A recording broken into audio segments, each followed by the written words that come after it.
Welcome, everyone.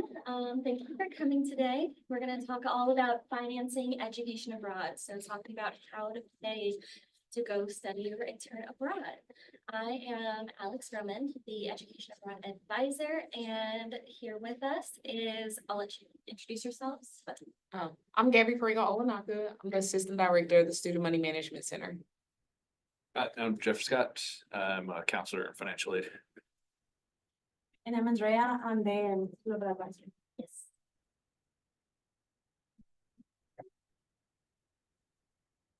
So first we'll do a quick overview of education abroad and what that is. We have different program types. The most popular is faculty-led abroad courses.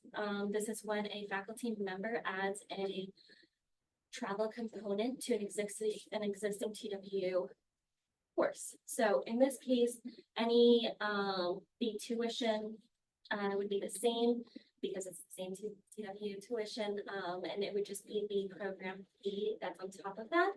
And that's usually covering the housing, possibly some meals, and your itinerary for while you're abroad. These are usually 1 to 3 weeks long, and it really all different majors go, and so it's a really great option. We also have provider programs. That's really your choose your own adventure. Welcome. And Harlexton, which is a really unique program. So that is a faculty-led abroad courses. So a lot of them go in the summer. So it's usually a spring class, and then you go for 1 to 3 weeks in May or over the summer. These are some of the majors that have gone previously. Nursing goes every year. They will be going to UK and somewhere else, Vietnam, yes, in May. And then music also likes to go pretty regularly, where they go and perform or go to festivals, and so it's very hands-on like that. This is also one of the more cheaper options in terms of programs because it's a much shorter amount of time, and it's also just the program fee. The tuition is something that you would already pay with TWU. These are 2 upcoming ones. Well, 3. One is public health. So if you are in the public health or health studies or anything like that, and you are interested in going to Japan, they will be going this summer in May. And so talk to Dr. Yoshikawa if you are interested in learning more about that. She will be having a bunch of info sessions that you attend. Nursing is going to Great Britain and Vietnam. So that's for the upper level. So when you're in nursing program in Dallas or Houston. And so do I have any pre-nursing with me? No? Okay. Next. So here is a spotlight of a student who was able to go abroad twice. So first she went abroad with honors. So that's an English course in the fall, and they go over winter break to Europe. And she had such a good time that she decided to go with one of her providers the next summer. And so she studied solo, and she was able to apply to a bunch of scholarships, and the 3 major scholarships were able to cover the entire cost of that summer study abroad program. This is a quote. And then for the worldwide partners, this is the choose your own adventure, where you can choose where you want to go, how long you want to go for, what you want to do there, what courses you want to take, or if you want to intern or do research. You can choose pretty much anything and everything. It's really all up to you. We work with 3 providers, and they all have great programs to choose from. The cost is going to vary a lot because a few weeks in the summer in Costa Rica, it's not going to be the same cost as if you are going to Australia for a year. So location, and the program itself is gonna vary on those costs. Harlexton College is super unique because it is the University of Evansville, British campus. Back in the 70s, they were gifted this huge 100-room manor in the English countryside. It's beautiful, and it is a great place because it's really community-based. It's all US students studying abroad together in the manor where you would live there and take courses there. We have some of the faculty are going to be British faculty, but also US faculty. So Dr. Cruz taught abroad at Harlexton last summer, and we have another professor going this summer, right? Forgetting their name right now, but they're a dance one, and they're teaching a intro to theater course. For the summer, their cost is close to 5,000 plus tuition. And then for the fall and spring, for those semester long programs, those are that's 16,000 is all inclusive. It includes your tuition, housing, meals, insurance, activities, residence lives, clubs, everything. The only thing it really doesn't include is the airfare to get there. Also, TWU was gifted some money specifically to give students who are interested in studying abroad at Harlexton.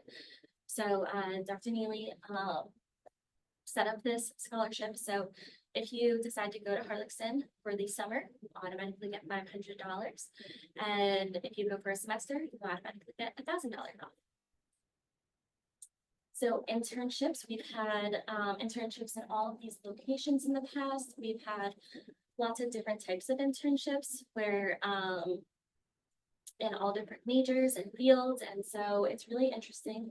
These are with our providers, and depending on your major and everything, you can do these for credit.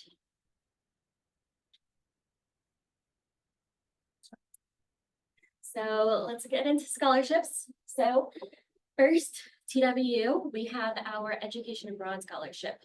So every semester that you, or every term that you pay a couple dollars into your student fees, that money is put aside into this big pot of money that we want to give back to you. So that is up to $1,500. There's 2 cycles, one in the fall, one in the spring. And so you can apply for that scholarship and get up to $1,500, and that's really great for undergraduates and graduates. You just have to be earning academic credit. Our providers all have scholarships as well, and there's lots of external ones too. So this is a little bit more about the Education Abroad Scholarship. So the deadline, the upcoming deadline is October 15th, but again, it's going to be in the spring too. And you will typically find out within the month, and then it is distributed to you through your TWU billing. As long as your TWU bill is 0 and you don't owe any money, then you should be able to get that back as a refund. So our providers have lots of scholarships. We have an affiliate grant with each of them. So you will get at least $200 off from all the providers, but some of them go up to $1,000.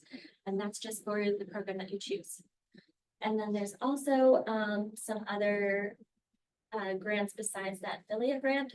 So there's one of our providers, AIFS. If you are Pell Grant eligible, they automatically give you $500 off that program. They just wipe that off their program fee. And then they have a bunch of other ones too, the MSI one. So because we are a Hispanic serving institution, they automatically take another $500 off. So if you choose AIFS, and you'll automatically get $500 off plus the 200 to 1,000 plus other ones. There's also scholarships that you can apply for with each of the providers. Some of them are specific to certain host institutions. So say you want to go specifically to John Cabot University in Rome. They have scholarships for study abroad students. Some of them are pretty just automatic, and then others you have to actually apply and write essays and all that, like typical scholarships. The Gilman Scholarship. So this is one of the major ones that we really like to emphasize. So for the Gilman Scholarship, it is up to $5,000. You do need to be Pell eligible to be to apply, but it is very nationally competitive. However, we've had plenty of students who have received the Gilman Scholarship, whether it's the full amount or even just partial amounts. It is the deadline for this cycle is going to be October 10th, and the next cycle will be in March 7th. Oh, sorry, back to the Gilman really quick. So Taylor Morgan is our Director of Education Abroad. She is a Gilman advisor, and so she will help you with your essays. She can help you brainstorm what you want to talk about in your essays to make them really strong. And she can also read them over and give you feedback to make them stronger so that you can get them more money. She will also help you once you return, because part of Gilman Scholarship is doing a follow-on service project. And so she will help you through all of that.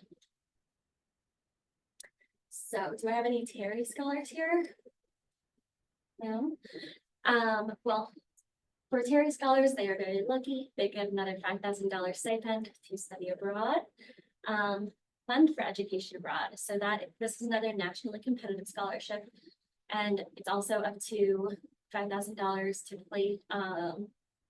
And it is similar to Apply Texas, where you apply have one application, and then depending on your eligibility, you are open to a whole bunch of different scholarships that they have. So that is really great. Their next cycle is going to be in February. So we will be having a Fund for Education Abroad specific scholarship info session in later this semester in like November, December. Phi Kappa Phi. This is $1,000, and you do not have to be a member of Phi Kappa Phi because TWU is, and so now you can get that. We had a student who interned abroad this summer, and she was able to get that $1,000. The next deadline for that is going to be March 15th. Some other scholarships, we have a lot. We put together a huge list in an Excel document, and it's on our website, so you can go through and see which ones you were eligible for. We've separated it out by location, by if you're going to Japan, then there's specific ones for there. If you're going to New Zealand, there's also ones that are for students with disabilities.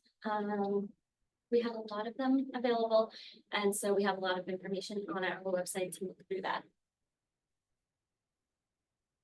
We also have a scholarships application guide. So this is also on our website that you can view, and it gives you application tips. One of them is use the right site. They can help you make your essays really strong for scholarships. So financial aid. So using financial aid and the budget review request. So if you are earning academic credit during your study abroad program, you can typically use financial aid. Everyone's financial aid package is going to be a little bit different and unique to them. But in general, it's a really good chance that if you are using if you're earning academic credit and it's going to be coming back to your TWU, then you can use your financial aid. This is also where the faculty-led programs come in, are really popular because you don't have to worry about it being transferred back. It's already a TWU tuition, so you're using your financial aid as normal. Yes. Question. So say we have like a merit scholarship with TWU, like can that apply for like education abroad? So you're saying if you have a merit scholarship for TWU and you want to apply for another scholarship? No, like just like, will it apply for like, It depends on the scholarship. She's asking if she can use the scholarship towards that. It's gonna depend on the scholarship. Is it a general scholarship or is it? it was like like one of the outstanding like If merit. it's like an scholarships. outstanding new student, that's a general scholarship that'll apply, but if you have like a named scholarship, like it's the Mary C. Bryan or something, you just Okay. need to follow up. It's like a general one. Okay, yeah, those will go. So, yes, so everyone's package is gonna be very unique to them, and so you'll need to find out with financial aid for your specific board package to see what is eligible and what is your eligibility to use it. So with this is, some scholarships and loans even, you need to be enrolled in a minimum amount of credits. And so you just need to be aware of that for, so that you know what you're getting for financial aid. For also with, financial aid. So what usually happens, if you choose a provider is that, you would pay the provider directly. So there's this program fee, you pay them directly. You can, fill out a financial aid verification form, and this is from, you get, you take it to financial aid and they will list out all of the aid that is eligible to be used for study abroad. And then they know, and what date it's gonna be dispersed to you. This will go to your TWU account. If your account is 0, then you should be able to take it out as a refund through Bank Mobile. If you have an outstanding balance, it's gonna go towards that first though. And then refund dates will be found on the website on with the first part. Also, next is the, oh, no, go back. Requesting a budget review. So this is when the financial aid gives you your award package, and that is based off of your cost of attendance here in Texas. However, because you are studying abroad, your cost of attendance is going to be different. Most likely it's going to be higher because you need to get to that location. And so with that, you can request financial aid to reevaluate your cost of attendance. With that, you will work with me to talk about your cost of attendance. So the program fee, the tuition, housing, meals, if you need your passport or visa, your airfare, the things that you need to live in order to study there. On the website, it also lists what is included in that and what's not included. Once you have those details, you fill out the budget review request form from financial aid and bring them the cost estimate that I work on with you. This shows everything that is this is your proof that this is how much it's going to cost, and the cost of attendance is going to be different abroad than it would be here typically. Can I interject here real quick? Yes. On the budget review request, if we have a cost sheet, that cost estimate, you don't need to fill out the budget review. I forgot to tell that to you. So yeah, we will absolutely just go ahead and do it off the cost sheet because it's been vetted by y'all. It's come to us, so we'll go ahead and make those changes for you. The budget review request is if we don't have those estimates and we're needing you to back it up with, here's my receipt for my airfare, here's my receipt for my lodging and all this other stuff. But if you're provided a cost estimate from the office, just bring that to us. We'll know exactly what to do with it. The next one, and this is an example of the budget estimate. So they were going to Spain for the summer, and this was the program fee, what was included, and then the other things that were needed to be abroad. Also, with the budget review request, it is not guaranteed you may already be at your maximum for your aid, and in that case, you will need to rely on finding money in other ways, whether that's loans, scholarships, getting a job, saving up, asking for birthday money, whatever that is. So you're not allowed to work. It depends on the location and the visa. So, and how long you're there for. Like, let's say you're there for like, I don't know, a year. Depending on where you are, then you typically could be. Yeah. You could. I think it's no more than 20 hours a week is the general rule, Right. but it's gonna vary by country. Yeah, cause I have like car payments, so. Yeah. Yeah. Big questions.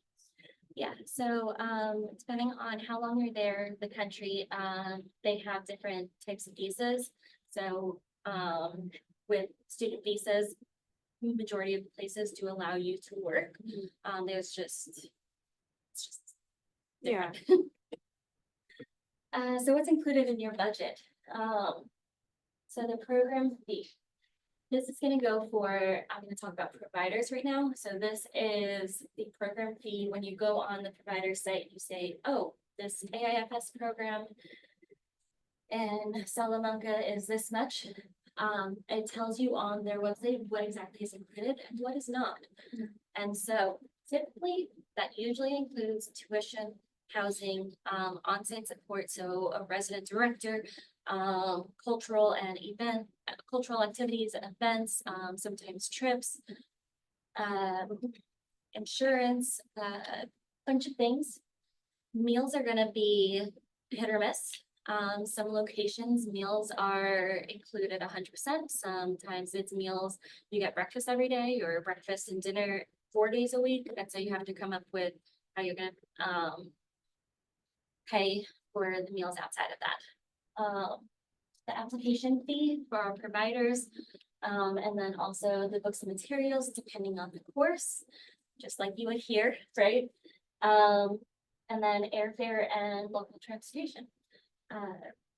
But this is typically what is included. So, studying abroad is affordable. So, to use financial aid, you still need to apply with FAFSA. And so that's not gonna change. That is, you gotta do that. Also, if there's been any changes to your financial situation,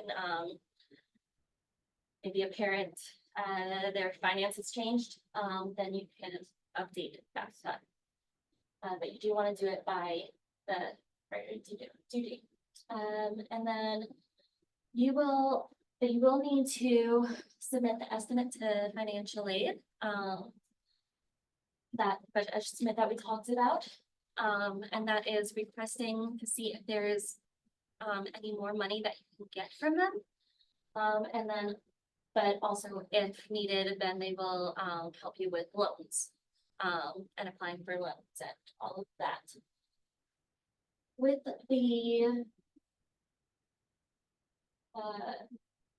the other thing with the budget review request and all of that, it's very important to try to do this as early as possible. The earlier that we put this all together and that you know how much money you're getting, it's not going to be a surprise later. You already know, okay, this is the amount that I'm getting from financially. This is the amount that I have saved up. This is the rest that, like, based on this budget, this is how much more I need to save up before I go. Is this still realistic for me? Do I want to take out loans? What is the best option for me? So doing this as early as possible is very, very recommended. We're always gonna award you the maximum amount that we can within a year. So typically, you're gonna have to try to find additional aid, all those scholarships that were listed off. And then, of course, lastly, you wanna do loans. But they are there, but more than likely, you're gonna have to fill in the gap somewhere. So the sooner you start figuring out, the better it'll be, instead of coming up to a week before things are due and scramble and try to figure it out. But because we can always work with you, but you gotta give us time to be able to fill in that, so. So this is a cost breakdown of an example from a student who went to Greece for the summer for a little over a month. I think it was like 5 weeks. And the program fee, was 7,500. And that included the tuition and housing and on-site, activities and support and insurance. Meals were an additional amount.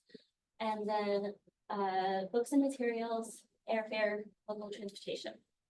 So that first big number of $11,600 for a little over a month, that's a little scary, right? I get it, like, but this student received the Gilman Scholarship. She received the TWU Education Abroad Scholarship, and she got grants and scholarships from the provider themselves. So after all of that, she only had to find $1,600, so $1,600 instead, and I believe that was covered by financial aid. So she was able to actually have more money than she needed to be able to not worry about running out of money because she had a little bit too much to fund at the beginning. So, again, you are expected to pay the provider directly. You're responsible for knowing the due dates, and if you need to set up a payment plan, doing so with them in advance, not waiting until last minute. And also understanding that if for some reason you need to withdraw and you weren't able to come up with all that money, knowing when the withdrawal deadlines are, so that you know, okay, if I withdraw by this date, then I get the full amount back. But if I withdraw by this date, then I only get half back, or by this date, I don't get anything back, and I still owe them money even though I'm not going. So it's very important to understand the policies of withdrawal for the program and deadlines for payments. So budgeting with Student Money Management Center. Do you wanna, or am I, okay. So, very important to budget, and Student Money Management Center is here to help you, whether you are here in Denton and working on your budget, or preparing to go abroad. They are here to help you, and provide resources, with this.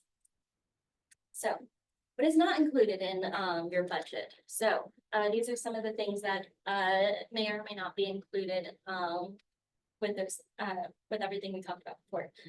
So health insurance, with TWU, you do have travel insurance, and that does cover some health insurance while you're there. But it is important to understand that depending on your personal health, profile, I don't know. And then passport, if you have your passport, great. If it is expired or you need to get one, that is an additional cost. Depending on the program that you choose, you may need a visa, and that will be an additional cost. Immunizations will also be an additional cost if that's required for that country.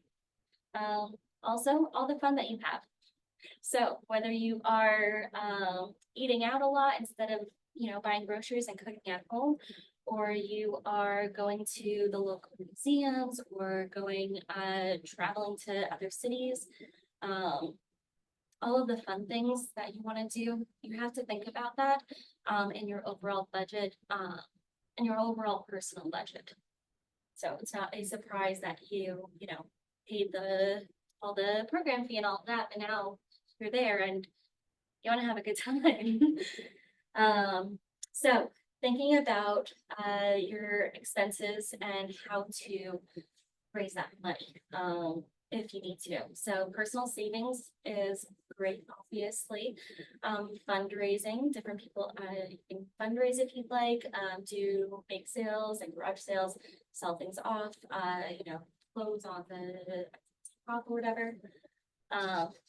If you tell your relatives like, hey, instead of getting me a sweater for Christmas, give me some money towards Greece, crowdfunding in general, and then also a part-time job. So these are just some of the ways that you can save up money on your own outside of scholarships and financially.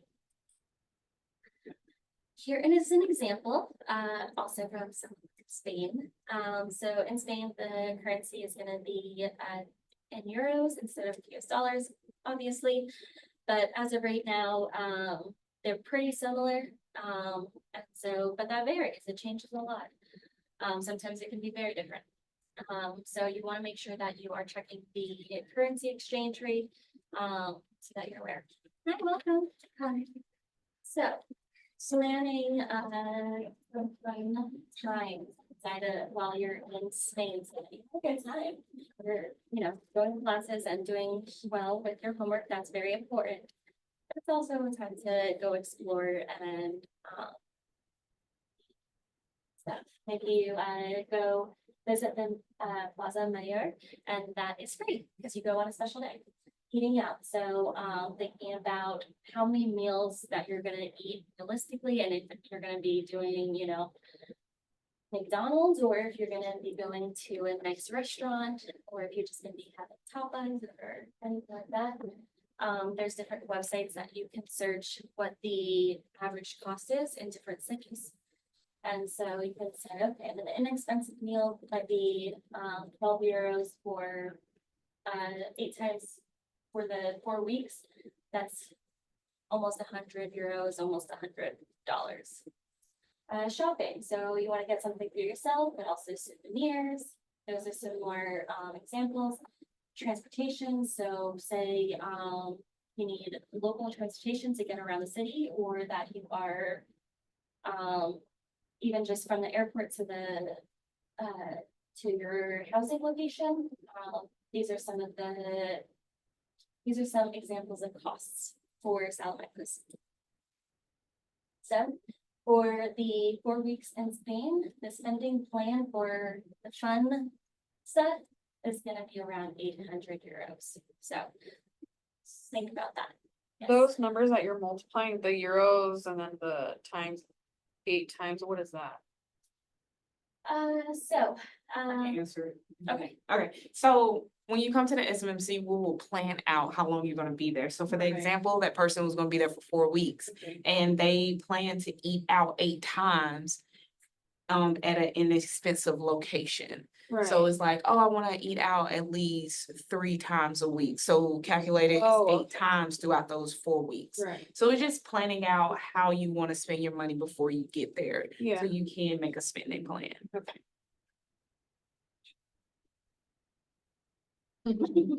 But of course, we will always encourage you to save more Yeah, because we never know. Life, it happens, things pop up. So then from there, we will convert that 850 euros to how much that is in American dollars. And then that would be that amount. I think you hit next, it will show it. oh, yeah. So some tips, of course, apply for scholarships. Look at all of the scholarships that we have on our TWU website for studying abroad specifically, but also in general, there's lots of scholarships out there.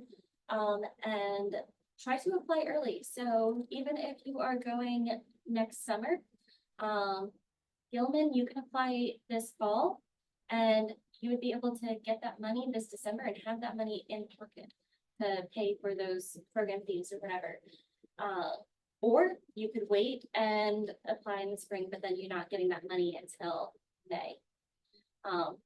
Also with Gilman and some other scholarships, if you do not get it the first time, you can apply again. If you do get some, you can't apply again to get more. It's just that, but yes, apply in advance, be aware of deadlines, and try to work ahead as far as possible. Think about the location. So maybe you choose a different location where the cost of living is much lower, so that you're not spending a bunch of money just eating out. Talk to your bank, knowing what are the international fees for your bank, whether that's your debit, credit cards, all of that. They have lots of fees, and some credit cards have no international fees. there are also, sometimes currency exchanges, in country, so they'll give you an option of local currency versus your home currency. In most cases, it's better to choose local, but do your research and see which one is better, because maybe it is better to choose the local currency and that exchange rate is gonna be less and you're actually paying less. Find free entertainment. A lot of museums are free, or at least they are on certain days, so, plan ahead for that. Phone calls, if you do not want to get an international phone plan, you don't have to because WhatsApp is free and you can, use it with Wi-Fi. But there's also lots of different phone, communication, whether you get a local phone SIM card, or if you choose an international plan with your provider. And of course, create your budget ahead of time for your overall experience, but also while you're there. This is some information for our office. It has our, we're right next door in Old Main. Find us online. And again, I'm Alex Roman. Taylor Morgan is the Director of Education Fraud and she's the Building Scholarship Advisor. And when we have an Instagram, which this week we actually have one of our students, Sarahi, who is, yeah, she's doing an Instagram takeover. So she's talking about her experience in Korea. Ceremony Management Center is over in Admissions Building, and they also have an Instagram. And financial aid is also in the admissions building. It's super. So, what questions do we have for either myself or our intended guests? And also on, if there were any questions on Zoom. Okay. I had a question. Yeah. It may be obvious, but I don't know. So say you wanted to do it for maybe like a month or 2 months, like it doesn't have to be like during the summer, if that makes sense. It can be during the semester if you wanted it to. So, if you were to go during the semester, you would, it would be for the whole semester. Okay. Yeah, you couldn't go for just one course for the. Yeah, semester. that's what I thought, yeah. So is there like, I don't know how to like put it into words. So is there like courses that we can take like online as well? Like, is it similar, like, say like I wanna just like register for like an online course that that TWU offers, can I still take that over there? So it depends. So if, you cannot take TWU courses and abroad courses at the same time, if those abroad courses are gonna be transferred back. So when you, apply for a program and you choose which courses that you take, you're going to be registered in spec courses. These are placeholder courses. It shows TWU that you are enrolled in this X amount of credits, 12 for the semester, right? And there's no cost, it's just a placeholder, so there's no like tuition for those spec courses. And then when you get back, they would be, you transfer them to be whatever they would substitute as for TWU. Okay, so I can come back and like kind of like pick and choose which ones I want it to be, or? No, so it's part of the application process of getting your courses pre-approved. Okay. Those courses that she's putting in, special course, is just a placeholder so that we can move aid for you, but it also shows that you're cross-registered, that you're taking TWU, that you're gonna get credit at TWU Uh-huh. somewhere else. Okay, But we need to know, we need a placeholder for it until you go over there, get those credits and then essentially transfer them back in. Yeah, but really it's called a cross registration to be specific. so how do you go about registering then for like your courses over there? So that's part of the application process. So when you're choosing a program, we'll look at the courses that are offered. And there's a whole thing about that, but you'll choose a bunch of courses. And depending on if they're going towards your major, minor, core, that at advisor will approve them. So you will know before you go what the courses are approved, and they are gonna come back as this. Okay. So, you should talk to your academic advisor, about which courses that you have in your degree plan that would be eligible to be taken abroad. So, for core courses, for example, your, political science and government courses, you cannot take Texas government course, in London. You have to take that here. So, that is, those are some courses that you are not allowed to take abroad. Okay. But your language, philosophy, culture course, yeah, that's kind of perfect to take abroad. Yeah. Back to your original question of taking online classes and abroad classes at the same time. The exception is if you are taking a TWU course. So, if you are doing the faculty-led abroad program, that is a TWU course. You're still enrolled in a TWU course. It's not the placeholder, it's actual TWU. So you could do that at the same time as the online courses. The other one that I've seen is I have a student who's doing an internship abroad. And so with the internship, she is doing the internship course with a TWU faculty. TWU is an internship coordinator. So she is registered in the TWU internship course. And so because she's registered in the TWU internship course, she can take the online course at the same time. Okay, that makes sense. Thank you. Have y'all ever had anybody that did student teaching over there, or is that something we can only do like here in Texas? Off the top of my head, I can't think of anyone. With internships, that might be a possibility. However, it depends on the degree if they would allow that to come back. So Right. you might be able to go do that, but it's not gonna come back as credit or it's not gonna count towards anything. Yeah. So, for example, this is, masters, but the masters, healthcare administration, their accreditation is tied to the US to Texas, and so you can't do their internship course abroad. You have to do that here in Texas. So every discipline major is gonna have their own Yeah. requirements and eligibility of if you can take it, if you can get credit for it abroad. There's always the option of going abroad for an internship or research, something like that, or volunteering even without credit, but that means it's gonna be out of pocket too. You're not gonna get a lot of aid. There's Yeah. only gonna be a couple scholarships that are out there that don't require the credit, but that is a possibility if that's something that you're really interested in and it just doesn't align with your credits. But you have to figure out if that's really right for you in terms of costs. And I would have to talk to my academic advisor about that. I have a question. I don't know if you already said this, but is there a minimum like credit requirement whenever you study abroad? Like, here, like, you have like 12 to be like considered a full-time. Is that the same? So it depends on,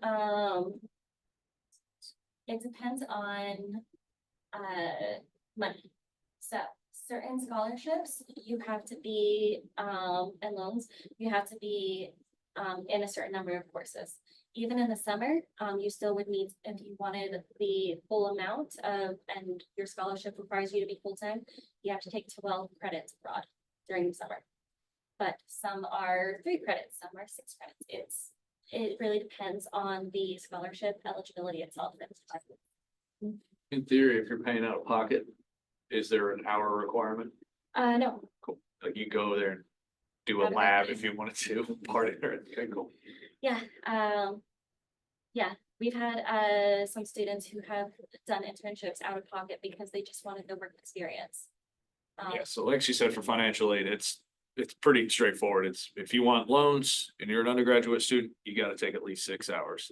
A lot of scholarships are gonna require at least 12. We've got some grants that start at 9 hours, go up, so it depends on the type of aid that you're awarded. It's gonna be very individual for each student. So it's one of those things you can just run by the financial aid office and we can tell you each requirement if they're not clear. So earlier you mentioned, like the budget list or something, or like I don't know, it was like a piece of like a document. So who do we send that to? Like, So that is gonna be, you're gonna work with me on that because, I'm going to ask you for that information. You're gonna give me all that information. I'm going to verify it and then I will sign it and then that's the form that you give to financial aid. okay, So it's, part of the application process. So once you choose a program, part of the application is gonna be a questionnaire with those questions. And then we work together, and I will create that, estimate for you. and can you use like the Pell Grant money for that? Okay. Typically, yes. Yes, right. Go, Yeah. Then, go to the Right? next, go to your next screen. Do that. There was one that had, oh, the. Oh, the other one. Example, it had the. Oh, okay.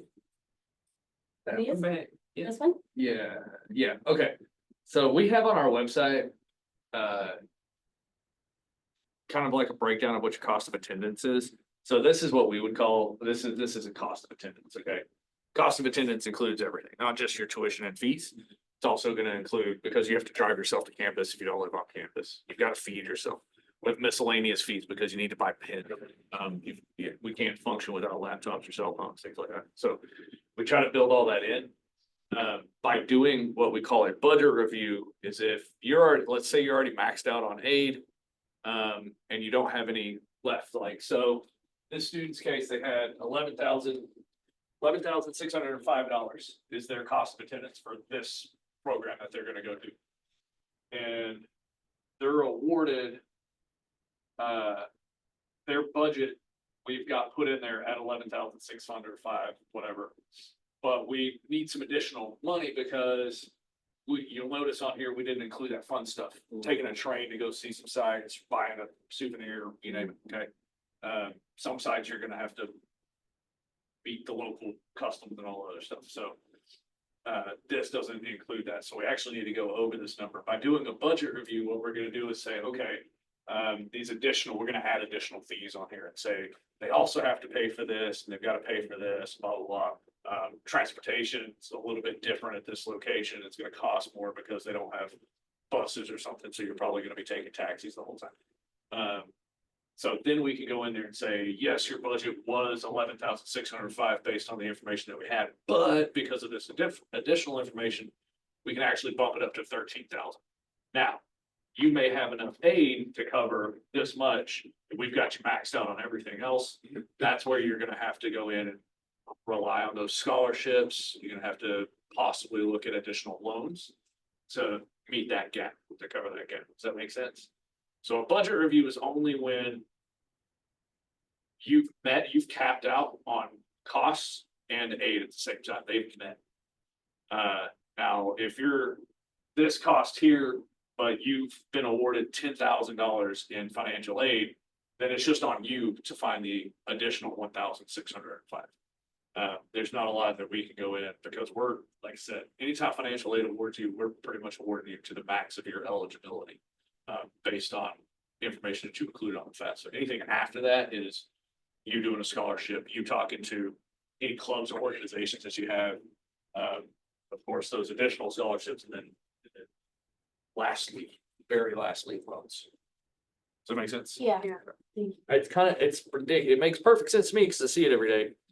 But really, it's just us trying to get you up to what we said it costs to go here. Yeah. And then we gotta try to find that aid to Right. get up there. If we wanna go in the spring, this upcoming spring, when do y'all recommend to start? Alright. I'm not. No, gonna no, go no, in the you're spring, good. but- And so this is what. Excuse me, it sucks because the FAFSA doesn't release. Okay, used to, it would come out on October 1st. This last year, we know that didn't happen. Yeah. I don't know when they're gonna do it this year. They haven't said anything yet. Oh, I know. December 31st at 11:59 PM like last year. So I'm actually.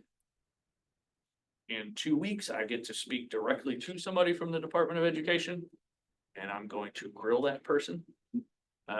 Which me and 400 of my colleagues are going to, so I might come back with a better answer in the middle of October. Things like that, you just gotta work with us. Like she said, turn everything in that you possibly can early, get your scholarship applications early. There are gonna be, the hindrances are, is the FAFSA available and available to process for us to award you?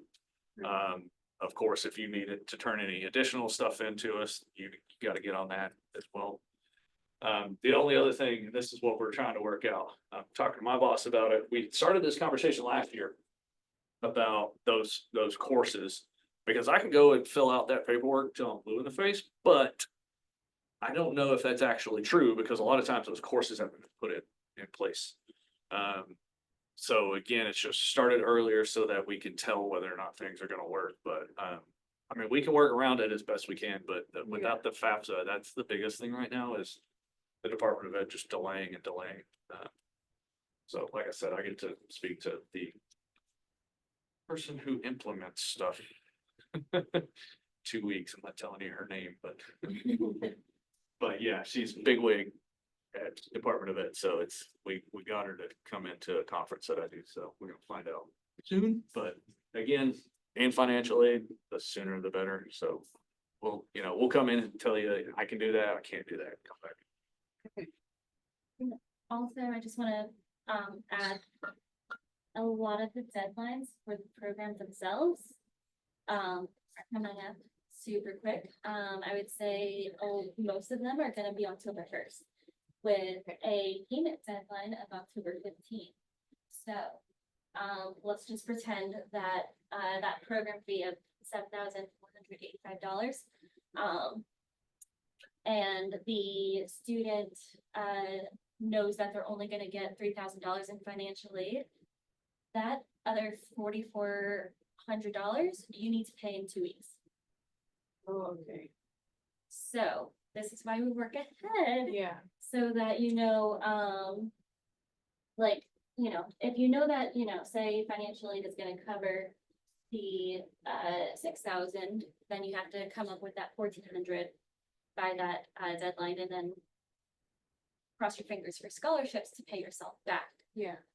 But that is, and also there's scholarships that have already passed because they were in September. And so going abroad, I would say to do at least 2 terms before, but really Right. 3 terms is really good to start the process so that you can start looking at the overall picture and knowing what is possible, and it's not a surprise like, oh, I have to pay this money all of a sudden. Yeah. I wanna go like next fall, so Yeah. I'm just saying like, And fall's easy, spring's easy. When I say the FAFSA's delayed, really it's hurting summer. yeah, Because this year we were up to the line, get summer awarded yeah, for students, because summer starts our award year here. So with that FAFSA being delayed, we really pushing it, to try to figure out summer for students. So I don't know how much impact it had on y'all. I know that we had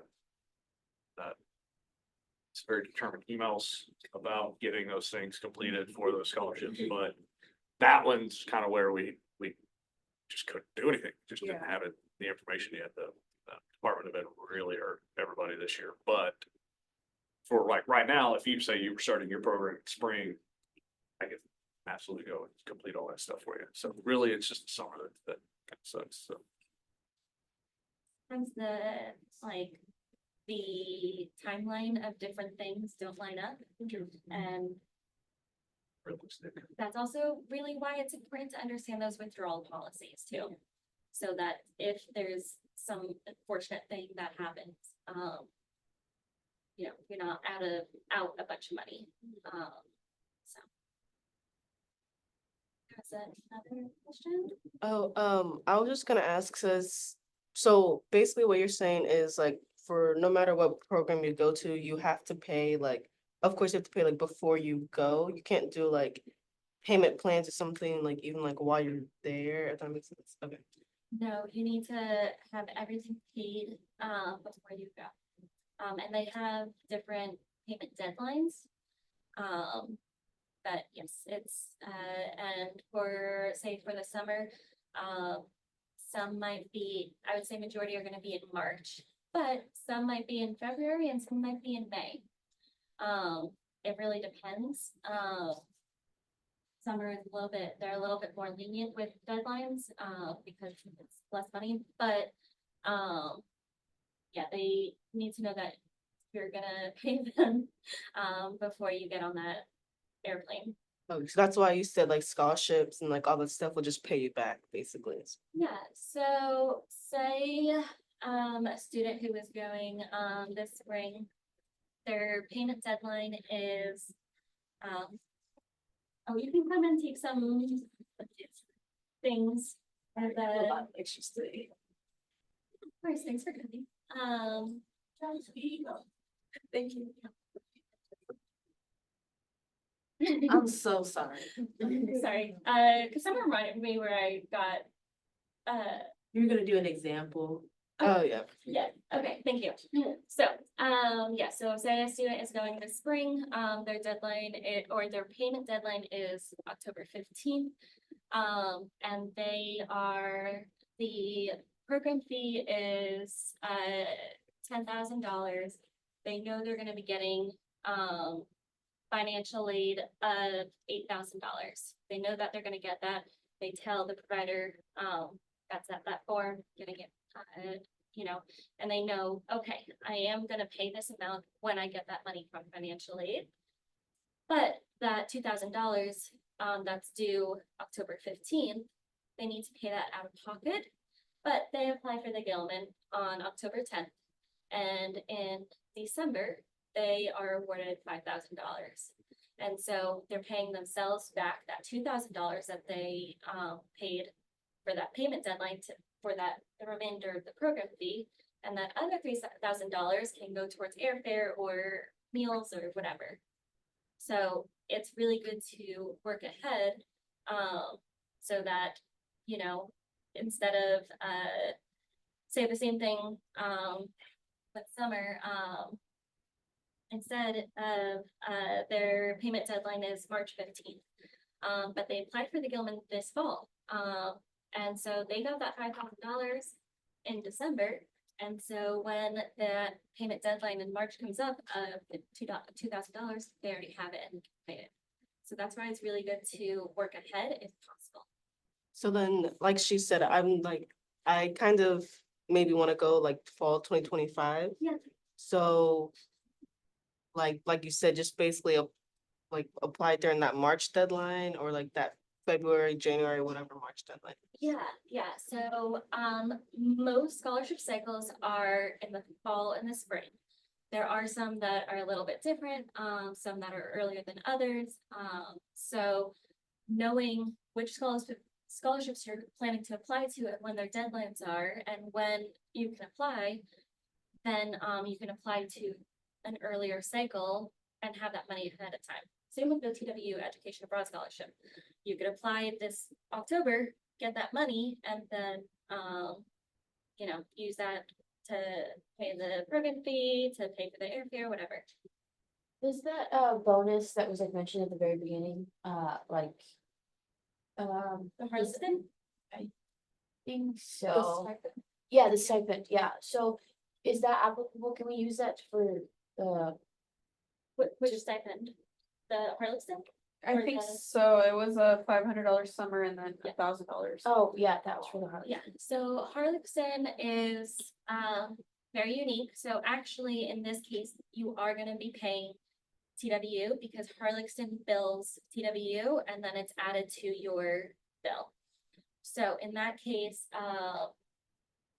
it should be, deducted from that Harleston bill.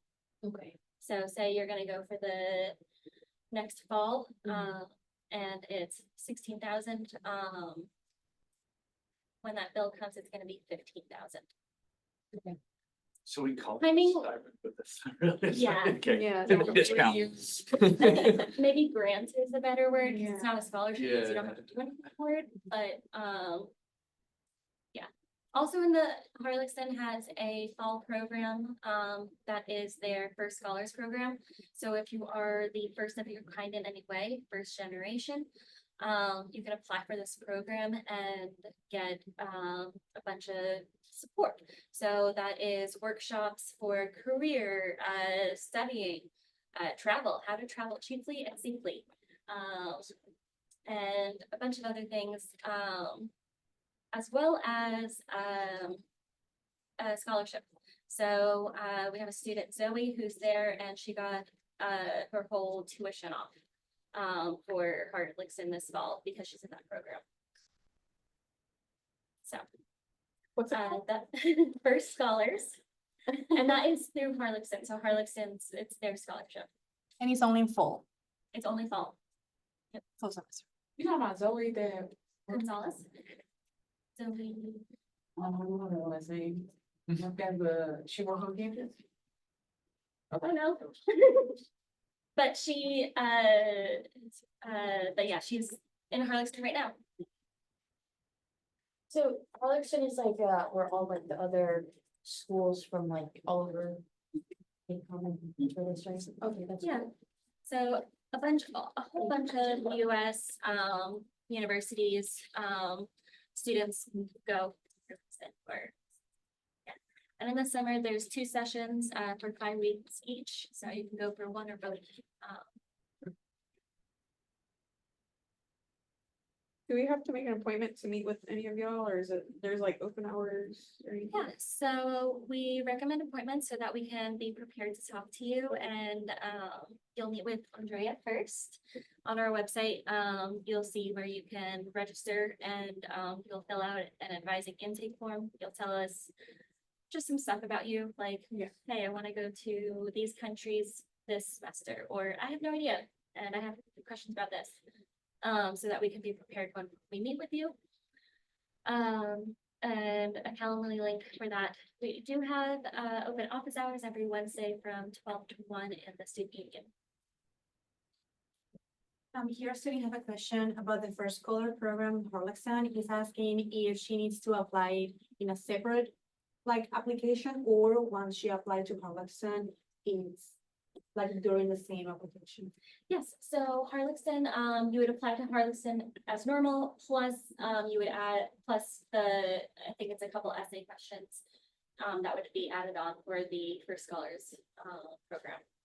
So it's an additional few essay questions specifically for that program. You said it was Wednesdays 1 to, 12. oh, 12 to 1. We also have some more events coming up. Our biggest event of the year is the fair. That is October 9th. We're gonna have all 3 providers here, as well as a TWU alumni who studied abroad at Harlexton and now works for Harlexton. So she is gonna be coming to talk about Harlexton. That's gonna be October 9th, 11 to 1:30. In the student union, and then we have a career benefits, the career benefits of education abroad, why you should go for career reasons. That's going to be in later October. And International Education Week, there's going to be lots of different events that'll be in November, so keep an eye out for that. And for the education abroad fair, you're going to be able to meet one-on-one with advisors after the fair. So if you can't make it during the fair, or you can only talk for, a few minutes, you can meet with them later on. We also have a newsletter, so if you want to sign up for the newsletter, we have the QR code here. And I brought a bunch of stickers and pens from our providers and our from our office too. So help yourself. And thank you so much for coming. Just recording. Yes.